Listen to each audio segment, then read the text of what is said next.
Welcome to a realm where personal growth meets expansive spirituality and where we're not just scratching the surface, we're diving deep, widening our perspectives, and having a darn good time doing it. This is the Enlightened Podcast, and I am your host, Jen Hamilton.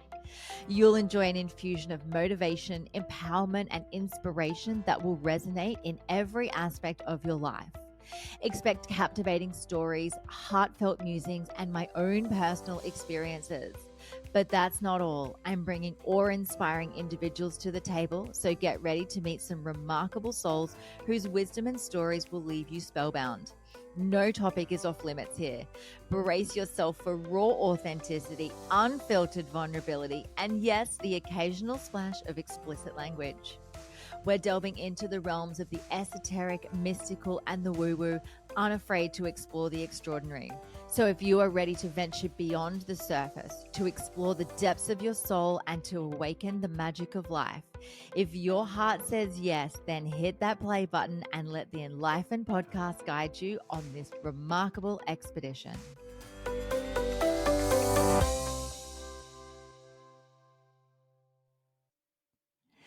Hello and welcome to this episode of the Enlightened Podcast. I am your host, Jen, and today's guest is Gurm Singh. Gurm was born in India, grew up in China, and currently resides in Thailand. Having grown up and been schooled in an international environment, immersed throughout a multicultural atmosphere, she has always been fascinated with the unique cultural elements and stories from all over the world. After following art as a passion since her middle school days, she honed her skills by doing a master's in visual arts in Hong Kong. She works in the medium of drawing, painting, and mixed media. She has several solo exhibitions in China and has gained recognition of her art globally. Gurm's artistic inspiration comes from everyday life. She's interested in creating works that represent the familiar world around us and by looking beyond the obvious. Gurm reconstructs the everyday environment around us into something artistically unique, which allows the audience to discover beauty in unusual places. I know you're going to get so much out of this episode, so let's dive in. Hello, Gurm. Welcome to the Enlightened Podcast. It's so wonderful to have you here. Thank you. Thank you for inviting me, Jen. It's great to be here. My pleasure. Now, Gurm, you're an artist and content creator. Tell us all about the magic that you bring to the world. So I'm totally bitten by the creative bug. So I do drawing, painting, mixed media, which is like combining two different or three different mediums. And then I also do writing and vlogging. And I've done exhibitions and workshops with both kids and adults. So yeah. That's amazing. What is it that got you into this? Like, how did you establish yourself as an artist? Is it something that you've always had since you were a little girl, or when did this start for you?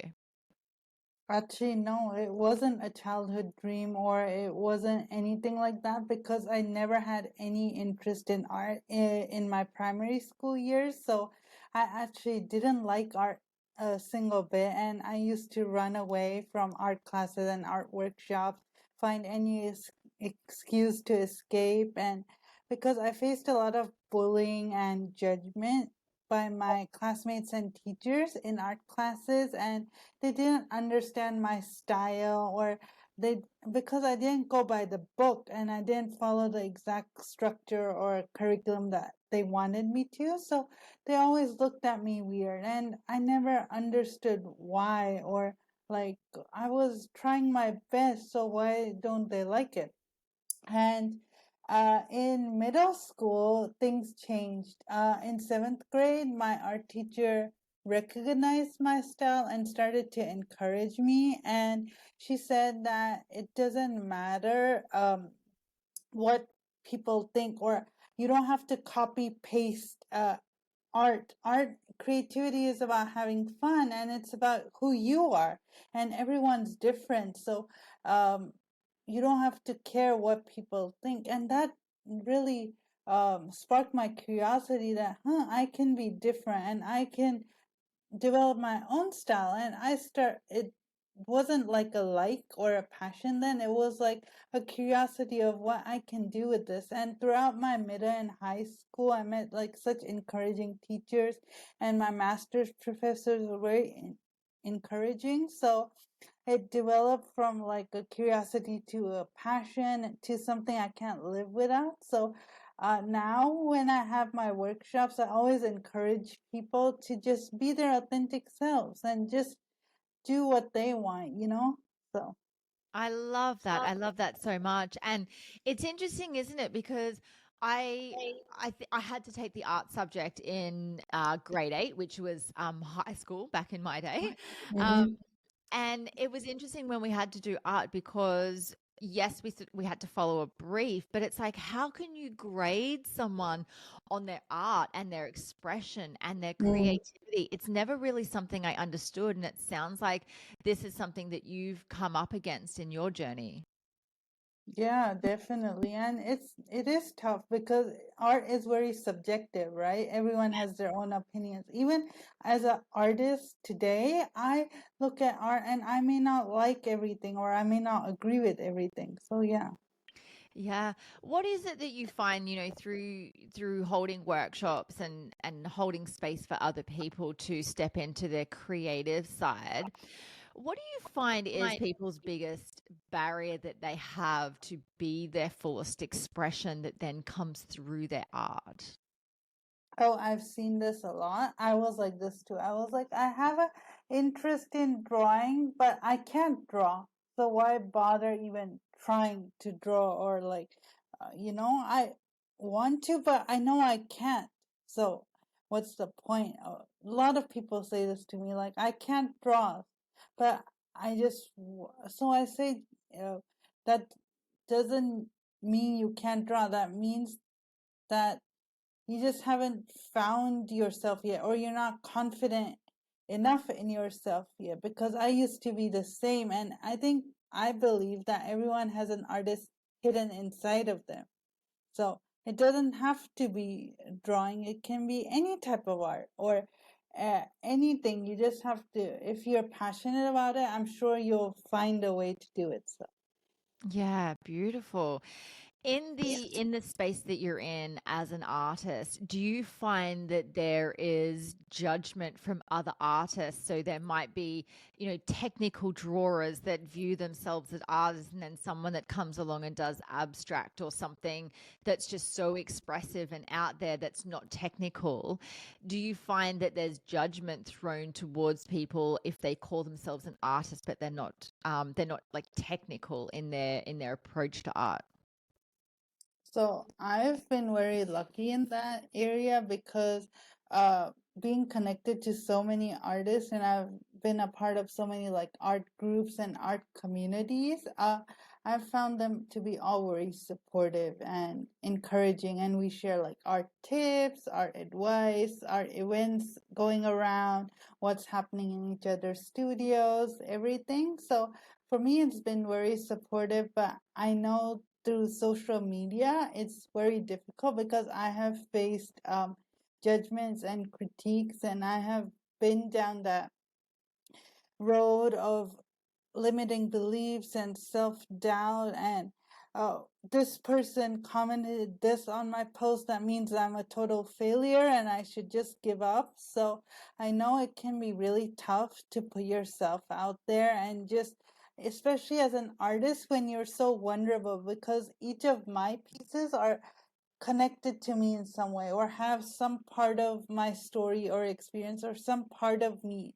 So I know that when I decided to become an artist, I decided that to be vulnerable and real and authentic. Yes, celebrate the good times, but also, share my struggles. So I know it can be difficult to face those judgments and critiques. Yeah.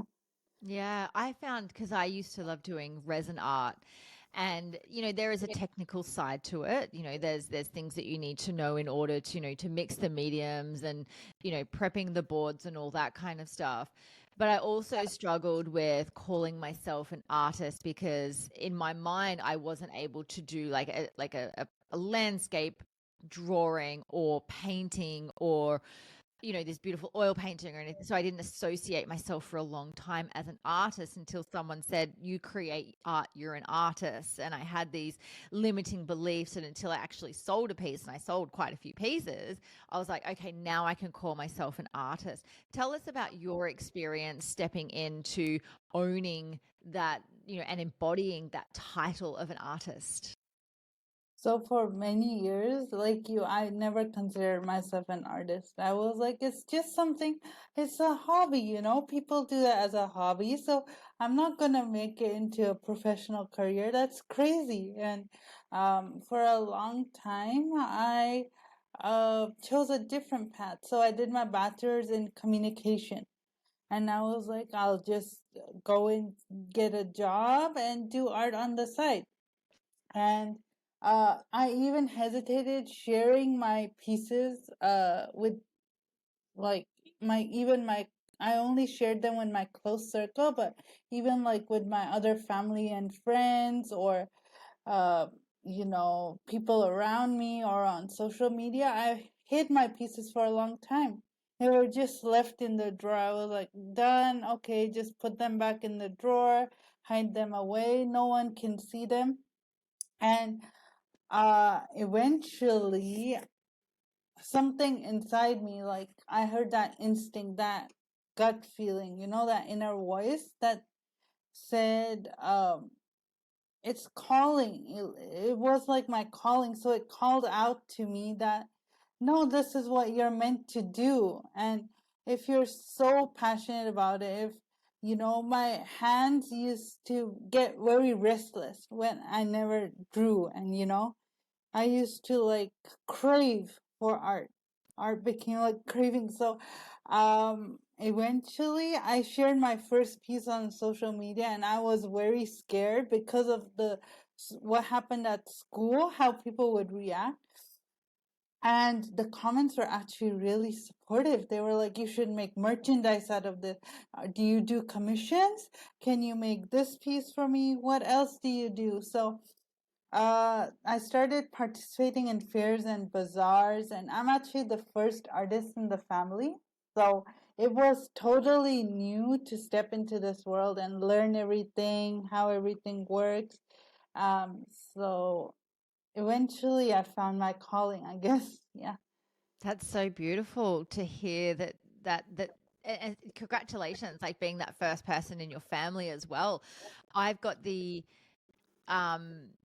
not, I wouldn't say the opposite, but my auntie on my dad's side is an incredible artist, and my brother was always very good at sketching, and my sister was an amazing artist as well. And so I always felt as though, where is my creative side? Where is my technical side? Why can't I paint? I couldn't even draw a stick figure. I couldn't draw a circle, But I guess I found my artistic ways through abstract expression, which was through resin art and, putting colors together and moving them around and, getting creative that way.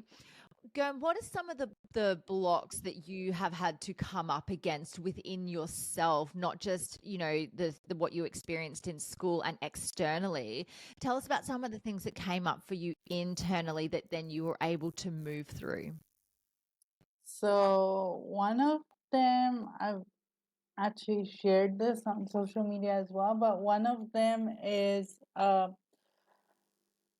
losing some pieces of my work, seeing my work destroyed because there was flooding in my studio, and I was stuck in quarantine that time. So I couldn't step out of my house because quarantine. This was like at the peak of COVID. So my studio landlady called me and said, you need to come right away. There's like water all over your studio. And my heart just sank in that phone call. So I was like, okay, can you? I sent some people over to go and check, and I was like, can you just tell me if my work is okay? I'm mentally, emotionally prepared. I just need to know. And they said, no, everything's fine, everything's good. And I was like, oh, thank God. And a few weeks later, out of quarantine, I had an upcoming exhibition, so needed to go prepare for that. So I was doing inventory, preparing my work, I open my artwork folder and I see all of the work destroyed with water and everything. And I just completely broke down, just couldn't do anything for a long time. But I was like, I have that same day, I had a meeting in the evening with the curator and about the exhibition. And I was like, I wanted to put these works in the exhibition. What is going to happen? How am I supposed to handle all of this? And I still went and met the curator and started preparing for the exhibition. But that folder, I couldn't open it for months. And then a few months later, I was like, I have to deal with this. I can't avoid this forever. So, and at that time, I came across the concept of kintsugi. I don't know if you've heard of it. The Japanese, so it's like a Japanese art form where they mend broken pieces of pottery with like gold and Gold. Yeah. liquor. Yep. Yeah. So it's like it's not broken. I mean, it's broken, but it's even more beautiful after it's broken. You can always reinvent it. And I was like, I'm an artist, so if I can't creatively or reimagine or reinvent my pieces, it just really hit me. So I cut out the damaged parts. Uh, they shrunk, right? They became so small because of the one. I added gold pen to it, and I created my kintsugi collection. And yeah, so that one really hit hard, but yeah, I came through. Wow. That's incredible. And isn't it just such a reflection of life? It is. And art is a reflection of ourselves, of our souls, of our life. And I love that concept, where it's not broken, you can mend it with gold and make it even more beautiful. And I think that can be so reflective of the experiences that we have in our lives, to realize that we're never broken, we are always a work of art. We're always a work in progress, but we're also a masterpiece at the same time. So that's how I like to look at it. Yeah. Yeah, that's it's an incredible concept, isn't it? Let's speak into getting in touch and embodying your authentic self, because art as an expression of self, an expression of soul, requires you to be in your authentic expression. Tell me about the people that you work with and when they come to you, and how do you support them to be their authentic selves? Um, Well, I've had several workshops. So, I've had workshops as part of my exhibition. So we have like themed workshops, like one time, like a Mother's Day workshop or Children's Day workshop, or like a festival themed workshop, like Christmas or I grew up in China, so also like the Chinese festivals. And then I've also collaborated with schools and universities. So I've been like a guest artist in an international school and international university. So one of the schools I worked with, they showed students my artwork, and they asked the students to create like Gurm themed artworks in their own way. So the students got inspired by my patterns and created their own patterns. So I told them that this is just an inspiration. You don't have to copy and paste or make it exactly the way I made it, right? You can add your own color. You can make new patterns out of it, or you can add a object and then combine the patterns, or you can make it small, make it whatever you want.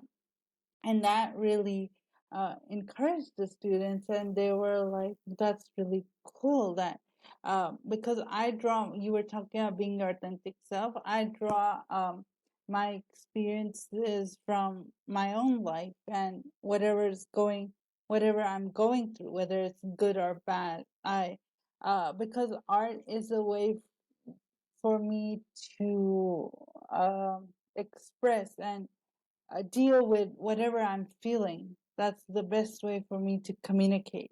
So, uh, whatever it is I'm going through, I just put it in my drawing or my work. So, I ask the students also that if there's something they want to express, art is a good way to do that.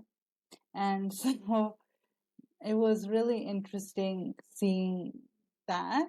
And then after that, the same international school also used my artwork for a professional development session with the teachers and the staff. So that was also really interesting to see how art, one piece of art, can just connect with everyone despite ages and where they're from and what their experience is. So yeah, that was really cool.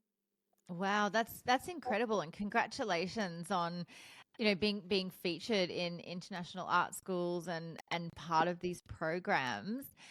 What is What? it about your journey that you really acknowledge yourself for? Like, was there a catalyst that helped you step into this, that helped you to harness this and go, I'm going to do something with this and I'm going to help other people in this space? So apart from my teachers, which I already mentioned, so when I first started sharing my artwork on social media, I had all of these that I have to exceed societal expectations. I have to, make that perfect post or perfect video. Nothing can be out of line. And oh, this is not the right time to post. I can't reach as many people, so I need to find the perfect time to post and all of that. And I wasn't being my authentic self then because I was like, I have to word it in a way that the public likes, whether I'm feeling that or not. I have to put on this public face and just be what they expect me to be. And that's how I'm going to get the most success. And that's how people will see me as, oh, she actually is an artist. Otherwise, people will just say that she's nothing. So I was like, okay. And I used to, smile and hide my pain. And I was like, everything's good. And so that actually led to me totally losing myself. And I was like, I don't even recognize myself anymore. What am I doing? Who am I? Like, is this what I want my art to actually be? So it led to like deep reflecting and just taking a break and just finding myself again and figuring out which direction I wanted to go. And then I started being real and honest. Like, hey, I'm actually struggling today. Today has been a hard day. Or, hey, I'm so happy today. Guess what? This news just came in. And I started being very real and honest and human. And of course, I can't share everything. Some things are personal, but uh, I can write it in a way or talk it in a way or draw it in a way that people can relate to. And what started happening was that people uh, are like, we're not alone. We also go through this. How can you, describe the exact feeling we're going through? And I think that inspires people that they can also be themselves. They don't have to mask or hide away. If other people are doing it, that's how it encouraged me because I saw other people posting like real vulnerable stuff, and I was like, wait, they're not scared of posting this on social media, so if they can do it, I can too. So that's how I started. I love that so much. If there's someone out there listening, Gurm, and they're like, oh, I want to be an artist or I want to express myself creatively, but I don't even know where to start. What advice would you give them? And is there a particular medium that you would invite them to work with that's essentially easy to start with? What if someone came along and said, where do I even start with this? What would you say to them? I would say Start alone, which is like start with being by yourself and don't show your art to anyone first.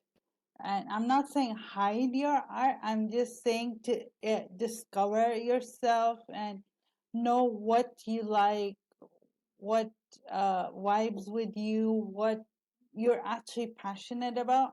I can't tell you what medium to start with because I don't know what you like, what your interests are, what kind of style you want to go for. That you have to discover by yourself. So every artist has to discover this by themselves because art comes from within the soul. So what I would say is just play around, just have fun with it. Just like for example, the way you have fun playing video games or watching a movie or taking a jog or running in nature or cooking, whatever you that fun, art should be as fun and exciting and get you as pumped up as that other activity. So I would say just start with a pen or paper or a paint or canvas or whatever you want to start with, and start small because when I first started, the big really used to scare me. I was like, I can't even do it on a small piece. The big is like so terrifying. So I started with a A4 sketchbook. That's it. And a pen. And actually not even a pen. Sometimes I did it with pencil first because I was like, I can erase it. So, so I started with a pencil and I just drew. I just let my hand guide me. So I was like, I don't know what to draw, but I will just start. And it just flows from there. And you just discover what you want to do. So that's my advice.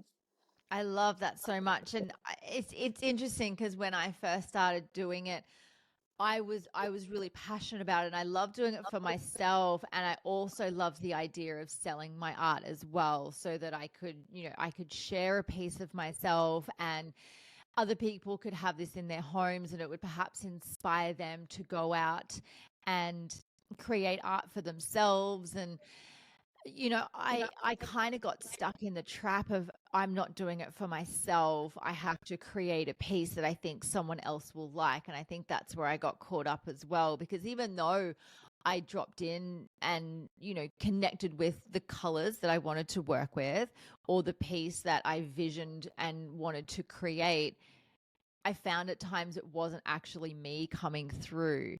And so I love that you mentioned, do it for yourself, and and have that privacy aspect to it. Just create things that others don't need to see, because I think there's, when we put ourselves on the line and we show our art. I used to have this saying like, no, you can't see my soul, but you can see my art. Right. Mm. And so, because it is an expression of ourselves, we don't have to share everything with the world. And I love that you brought that up. Yeah, we don't. And actually, there's still some pieces that I haven't shared with the world. And I was like, I recently moved to Thailand, so I was like unpacking everything, and I saw that, hey, I haven't even shared this piece yet. And you know what? I actually don't want to, so I'm just gonna keep it here. Some pieces you just keep for yourself, so that's Yeah. okay. What do you think the world would be like if everybody stepped into their authenticity and became artists? I don't I would say yes to authenticity, but I wouldn't say yes to everyone becoming artists because I think that maybe it's not the right path for everyone. Like I wouldn't say everyone become doctors or lawyers or whatever. So the same way I wouldn't say everyone become artists. Uh, yes, you can have like as a hobby. I know a lot of people do like the art as a hobby, but unless you're 100% sure that this is the path you want to get, because I'm not gonna lie, it is a struggle. Okay, it's not an easy path that you can just get offers or get a job or get. It's not smooth like other paths. Oh, unless you're 100% sure that, okay, I'm willing to struggle, and there's going to be down days, there's also going to be up days, but it's going to be like a rocky roller coaster ride. And maybe I need to have, because when I first told my family, they said you need a plan B. Oh, we support you in your art journey, but what if it doesn't work? So you need a plan B. Or so that's why I was like, I have a degree in communication, and I can always go back to that if it doesn't work. I have the safety net, and uh let me try this. And alongside, I'll do like a job, or I'll find something if it doesn't work, right? I'm never letting my art go, but I always have that safety net to fall back on. So that's what I would tell everyone too, that yeah, be your authentic self, but make sure that you're willing to go through everything it takes to be an artist. So yeah. Yeah, no, I love that. I love that so much. And it's interesting, isn't it? Because there's, at the end of the day, we're all artists in some way, whatever we create. And it could be in the kitchen, it could be food. One of my ways, I don't paint anymore. I don't have the time and the space and the capacity to do that. But I find that my creativity comes out in the kitchen, in the food that I cook. And it's interesting, isn't it, when we have this preconceived idea that as an artist, in order to make it, and I say that inverted commas, you have to be discovered or picked up or sell these pieces. And there must be a lot of self-reflection and self-questioning when that doesn't happen, when you're good and you're receiving positive feedback, or people are like, oh my gosh, you could be huge in this industry, and then Mm. you're not. Like, tell us about some of the things that perhaps people experience as an artist, that like the journey that they have to go through within themselves when it doesn't end up being a career, or it doesn't make them money, or it doesn't financially reward them. What's that process like? So for me, as I told you, it started out as a hobby. So um, when I started doing those fairs and bazaars and those things, every time I set up a stall, I wasn't even thinking about exhibitions or workshop or selling my work. I was just thinking that, is this going to be a career for me? That's what I was figuring out. So whenever I used to set up a stall or set up my merch, and people would come and pass by the stall, they would see the things, they would talk to me. Oh, what did you make? What is this? Oh, how did you start? All of that. And then they would walk away without buying anything. And that used to discourage me. I was like, oh, even this is not working. How am I supposed to make it through like exhibitions? I had like these big dreams. I will be published one day in this magazine. I'm gonna have these interviews.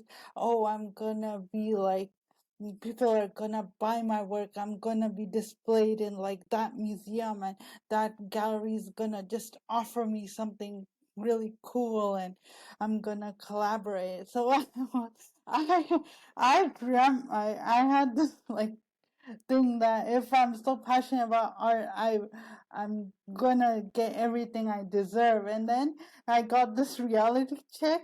Even before I started, I was like, "Oh, I'm slow down, calm down first." And then I was like, I have to be patient. Whichever big celebrity, whoever I'm a fan with, this big person who made it, uh, they had their struggles too. Like when they tell their stories, they're like, it took me years, or I had to go through this. I was rejected so many times. I was made fun of, I was this, and I was like, yeah, but they didn't give up, right? They kept going despite everything. They fell and then they tried again and they kept trying because they had that vision, they had that passion. It was their dream. So you can't just give up on your dreams. So I was like, okay, what can I do? I'll just keep applying for exhibitions. And you don't always, even the application takes money. So if you apply for exhibitions and to be published, they ask for an application fee, and it's like, regardless of whether you get rejected or accepted.